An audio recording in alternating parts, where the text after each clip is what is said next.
Bonjour à tous, je m'appelle Estelle, je vais en Île-de-France et je vais vous partager une expérience qui m'est arrivée il y a quelques temps de cela.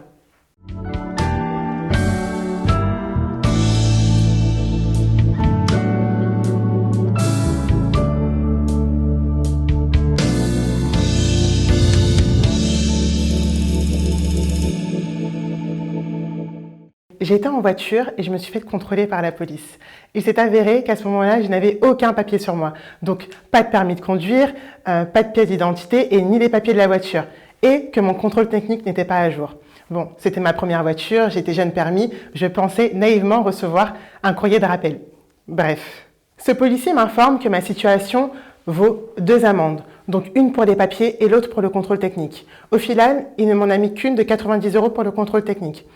Bon, il faut savoir qu'à cette époque, j'étais jeune étudiante et que je ne gagnais que 100 € par mois. Donc une amende de 90 €, c'était vraiment énorme. Donc j'explique au policier ma situation, d'ailleurs ce policier qui était très gentil, et il me dit de faire une demande d'indulgence.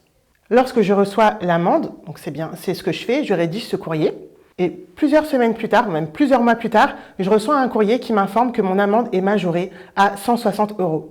Donc imaginez ma surprise, j'ai donc envoyé un autre courrier de contestation. Quelques mois plus tard, j'ai reçu une convocation au tribunal. Donc le jour J arriva, et ce jour-là, il y avait des problèmes de transport. Je suis donc arrivée en retard.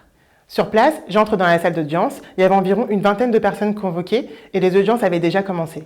À un moment donné, on allait m'appeler, et j'entends le greffier dire « Ah non, elle arrive en retard, donc elle va passer à la fin. » Bon, ok, je me dis bon, ça commence bien. Donc j'attends, j'assiste au cas de chaque personne et je me rends compte que lorsqu'une personne avait une amende majorée, le juge il ne pouvait uniquement abaisser l'amende au prix initial. Il ne descendait pas plus bas. Donc il faut savoir qu'avant de partir de chez moi, j'avais prié Dieu et je lui avais demandé de toucher le cœur du juge afin qu'il abaisse mon amende à 90 € et que je n'ai pas à payer les 160 €. Car entre-temps, je gagnais 200 € par mois, donc bon, j'étais en tort, je pouvais quand même payer l'amende de 90 €. Ça y est, mon tour est arrivé. On me pose différentes questions sur ma vie, sur mes parents, sur mes études, etc. Donc je réponds. Je commence par m'excuser pour mon retard. Je reconnais ma faute et j'explique ma situation. À la fin, le juge me dit « Écoutez, mademoiselle, j'ai 2 solutions devant moi. Soit je vous laisse l'amende, ou soit je vous la retire. » Et il demande au procureur de la République ce qu'il préconise. Ce dernier dit « Écoutez, elle devait mettre son contrôle technique à jour, elle ne l'a pas fait, donc elle est en tort et elle doit payer l'amende de 160 €. Ok. Donc moi je dis au monsieur, voilà, j'avais fait une demande d'indulgence et je ne comprends pas pourquoi mon amende a été majorée. Et ce monsieur me répond, bah, écoutez, on ne sait pas ce que signifie ce courrier, donc voilà, vous êtes en tort, dans tous les cas, il faut que vous payiez l'amende de 160 €. D'accord. Donc moi j'étais un peu déboussolée et dépitée, donc je regarde le juge qui me dit, écoutez mademoiselle, je vous déclare coupable, mais je ne vous condamne pas. Waouh! C'est-à-dire que le juge a retiré toute mon amende. Je n'avais même pas les 90 € à payer, j'avais rien du tout à payer. Et c'est exactement ce que Jésus fait pour nous. Nous sommes coupables du péché. Et grâce à son sacrifice à la croix, nous ne sommes pas condamnés. Il nous a offert la délivrance.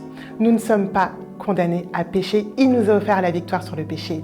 Il était blessé pour nos péchés, brisé pour nos iniquités. Le châtiment qui nous donne la paix est tombé sur lui.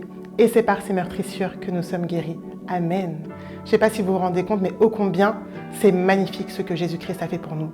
Donc toi qui écoutes ce témoignage, à qui l'on ressasse peut-être les erreurs, les fautes, toi que l'on veut condamner, ou peut-être que c'est même toi qui te condamnes, sache que Jésus-Christ a payé le prix fort pour toi. Il a donné sa vie afin que tu vives la vie éternelle.